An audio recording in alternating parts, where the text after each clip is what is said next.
Ce qui a produit les hommes les plus riches d'Afrique, ce ne sont pas les bons secteurs, mais des secteurs que beaucoup considéraient comme mauvais. Je m'explique dans une seconde.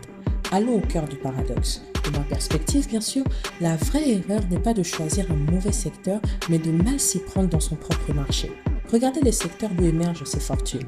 Les mines, les pétroles, énergie, ciment, télécom, infrastructures. Des secteurs lourds, des secteurs risqués, des secteurs qui nécessitent un capital élevé que nous autres aurons du mal à trouver, des secteurs où la réglementation est stricte avec une forte dépendance aux États et en plus avec des retours sur investissement qui sont hyper longs. Sur le papier, pour ma part, et comme beaucoup d'entrepreneurs, nous jugerons cela de compliqué et de contraignant. Ce ne sont pas des secteurs idéaux, ce ne sont pas des secteurs faciles, ce ne sont pas des secteurs confortables et pourtant c'est là que se sont construites les plus grandes puissances économiques de notre continent. La leçon est simple, même si dérangeante. Le problème n'est pas le secteur, le problème c'est la manière dont vous jouez dans ce secteur. Ce n'est pas où vous êtes, c'est comment vous vous y prenez.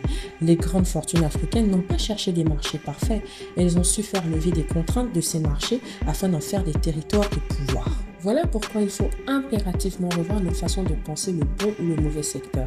Ce qui fait la différence, ce n'est pas l'étiquette du marché, c'est la façon dont on s'y positionne, la façon dont on s'y structure, dont on y construit le pouvoir.